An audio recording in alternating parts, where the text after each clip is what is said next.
जो technical institute के बच्चे हैं या और कोई बुद्धिजीवी वर्ग के लोग हैं वो अपना आइडियाज़ डेवलप करें और इस पोर्टल पर अपलोड करें। वो आइडिया किसी तरह का भी हो सकता है, कोई नई चीज़ हो सकती है।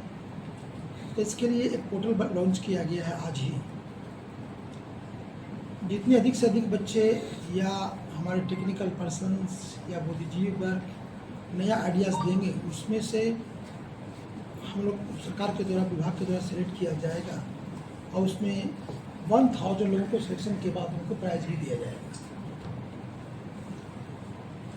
चूँकि इंडस्ट्री के लिए सरकार के द्वारा कई बड़े बड़े काम किए जा रहे हैं, जिससे कि मैं बताऊं कि 500 एकड़ भूमि का अधिग्रहण हम लोग इंडस्ट्रियल डेवलपमेंट के लिए भारतमाला जो प्रोजेक्ट हमारा है बनारस से कोलकाता, उसी के अलाइनमेंट में हम लोगों ने चिन्हित किया है और जल्द ही उसके अधिग्रहण की भी कार्रवाई की जाएगी। उसमें 450 एकड़ जो भूमि है वो है इंडस्ट्रियल डेवलपमेंट के लिए और 50 एकड़ है इंडस्ट्रियल टाउन के लिए। इसके बाद और भी प्रस्ताव आने की संभावना है। सरकार चाहती है कि एक लैंड बैंक बन जाए अपना पास में, और ताकि जो भी इंडस्ट्रियलिस्ट यहाँ पर इंडस्ट्री लगाना चाहें उन्हें कोई असुविधा नहीं हो। सिंगल विंडो सिस्टम के तहत में उनको अपना इंडस्ट्री लगाने के लिए, अपने इन्वेस्टमेंट के लिए सुलभ रास्ता मिलेगा और सारी सुविधाओं के साथ में। उसी तरह से स्टार्टअप इंडिया का बिहार का जो आज लॉन्चिंग किया गया है, स्टार्टअप बिहार आइडिया फेस्टिवल, इसको बोलते हैं Bihar idea festival. Startup Bihar हमारा पहले से है, ये इवेंट होगा सब ऑलमोस्ट 1.5 उस इवेंट का नाम है बिहार आइडिया फेस्टिवल।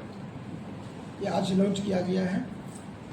इसमें है कि 14 जुलाई से 22 जुलाई तक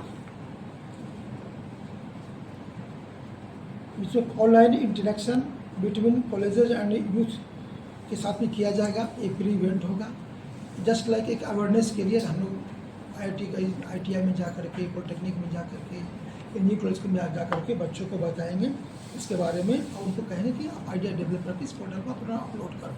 तो बच्चों को मोटिवेशन भी होगा और उनमें कुछ नई चीज़ों करने की एक जागृति भी आएगी। नेक्स्ट मैं जानकारी देना चाहूँगा कृषि विभाग के बारे में।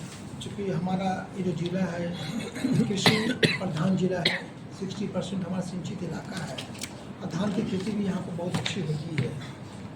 तो जून में तो वर्षा बहुत अच्छी हुई थी हमारे यहाँ। 136.1 हमारा जो सामान्य बरसात है उसके विरुद्ध में 189.07 मिलीमीटर वर्षा हुई थी। जुलाई में वर्षा थोड़ी कम हुई है। जुलाई महीने में जनवरी 323.4 में वर्षा होती है, उसके विरुद्ध में अभी तक जो वर्षा हुई वो मात्र 56.02 mm है। मतलब वर्षा थोड़ी कम हुई है, लेकिन ये डेटा 14 आज तक का डेटा है ये। तो समान वर्षापात से मैं कहूँ तो 61.52% हम लोग कामयाबी है। तो इसी तरह से हमारी धान की भी रोपनी स्टार्ट तो हो चुकी है, लेकिन रोपनी हमारा मात्र अभी 8% ही हो पाया है। कहीं कहीं भी मैं समाचार पत्रों में मैं पढ़ता हूँ तो देखता हूँ कि लोग बता रहे हैं कि उर्वरक की कमी है, DAP की कमी है। इफ़को का जो DAP उपलब्ध होता है वो उसमें थोड़ी दिक्कत है, लेकिन बाकी जो हमारी एजेंसियाँ हैं उसकी DAP हमारे पास पर्याप्त मात्रा में सभी जगह उपलब्ध है। उसका कॉस्ट थोड़ा सा ज़्यादा होता है, 30-40 रुपीज़ इफ़को की अपेक्षा, इसीलिए लोगों का झुकाव इफ़को के प्रति ज़्यादा होता है। अंतर इतना ही है, लेकिन ये प्रचुर मात्रा में उपलब्ध है। हमारा जो लक्ष्य है खरीफ के लिए, यूरिया हमारे पास 35,500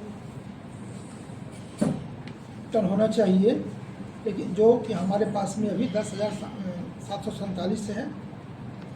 उस तरह से DAP का आवश्यकता हमें 9,000 की पड़ती है, वो हमारे पास में अभी 1431 टन है।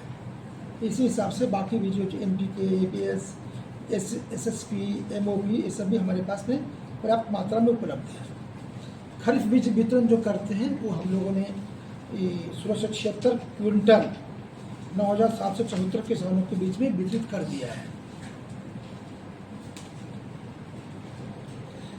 मुख्यमंत्री तीव्र बीज विस्तार योजना जो है उसका भी हम लोगों ने प्रत्येक राजस्व ग्राम से 2 प्रगतिशील किसानों को 90% अनुदान वाला 273 क्विंटल धान का बीज 35 से 50 कृषकों के बीच में वितरण हम लोगों ने कर दिया है। ये कार्य भी ऐप के माध्यम से होता है ताकि पूरी ट्रांसपेरेंसी रहे।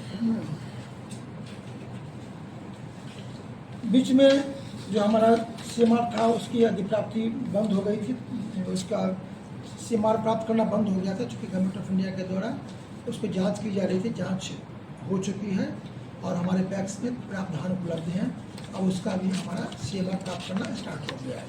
तो इस बार जो टाइम दिया गया है 10 अगस्त तक हमें 100% प्राप्त कर लेनी है, तो उसकी कार्रवाई हम लोग अब कर रहे हैं। इसके अलावा कुछ दिन पहले ये आपने सुना होगा, पेपर के माध्यम से भी आपने देखा होगा कि पहले जो 400 रुपये मिलता था हमारे सामाजिक सुरक्षा कोषांग के माध्यम से गरीबों को, जो दिव्यांग हैं या जो हमारे निर्जन लोग हैं, जो जिनका उम्र 60 साल से ऊपर है, सरकार ने उसको 400 रुपये बढ़ा करके 1100 रुपया कर दिया है।